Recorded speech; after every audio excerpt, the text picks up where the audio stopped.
Ես ուզում եմ սուբյեկտիվ երևույթների մասին խոսելով ուշադրություն դարձնել մի պարզ երևույթի, որը վերաբերում է ժամանակի կառավարմանը,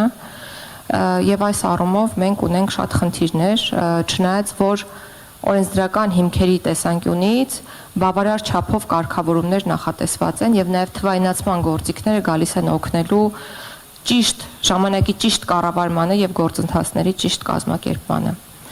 Մենք ունենք խնդիր իրավունքների չարաշահման համատեքստում, սիրելի դատավորներ, դուք ունեք այդ գործիքակազմը, որպեսզի պատասխանատվության կարողանաք ենթարկել իրավունքի չարաշահում թույլ տված դատավարության կողմերին։ Եվ իհարկե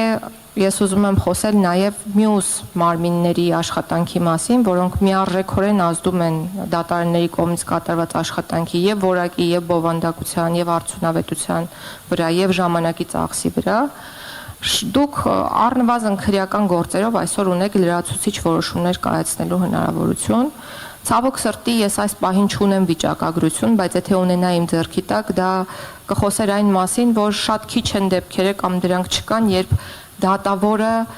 իր լրացուցիչ որոշմամբ արձանագրում է խնդիրներ, որոնք կապված են այլ պետական մարմինների գործունեության հետ, որոնք դրսևորվել են միջդատական վարույթի ընթացքում։ Սիրելի դատավորներ, դուք միշտ ասում եք, որ ձեր վրա է թողնված բեռը վերջնական ակտ կայացնելու եւ հետեւաբար ձեզ է ուղված հանրության խոսքը, որը ոչ միշտ է գոհունակությամբ լցված, վերաբերող դատական ակտերին, ասելով, որ այո, մենք վերջին օղակն ենք, որը իրականացնում է դատաքննություն, բայց կան շատ սխալներ, որոնք թույլ են տրվել ժամանակին վարույթն իրականացնող այլ մարմինների կողմից եւ մենք չենք կարող ստանձնել դրա համար պատասխանատվություն։ Ես ուզում եմ, որ մենք հակառակ կողմից նայենք եւ հասկանանք, որ դատական իշխանությունը այն իշխանությունն է, որը գոնե թե այս պահին եղած օրենսդրական կարգավորումներով կարող է ստանձնել այդ պատասխանատվությունը։ Եվ պետք չէ մտածել վատամարդ չլինելու կամ սոցիալական կապերը վտանգելու մասին եւ պետք է առաջ շարժվել այն ուղղությամբ, որ ձեր ձայնը լսելի դարձնեք եւ պետության համար եւ քաղաքացիների համար եւ ինչու ոչ որոշ դեպքերում օգտվեք ձեզ ընձեռնված օրենսդրական հնարավորություններից մատնացույց անելու պետական մյուս մարմինների թերացումները։ Դրանք կլինեն վարչարության թերացումներ, դրանք կլինեն մեր հարգարժան դատախազության թերացումները, քննչական մարմինների թերացումները եւ այլն։ Եվ ուզում եմ ասել, որ ինչքան էլ որ խոսում ենք ողջամիտ ժամկետներում գործերի քննության մասին եւ ասում ենք, որ ողջամիտ ժամկետները շոշափելի են միջազգային պրակտիկայում եւ նույնիսկ մեր դատական պրակտիկայում կամ նույն բարձրագույն դատական խորհրդի կողմից սահմանված ուղենիշային փաստաթղթերում մենք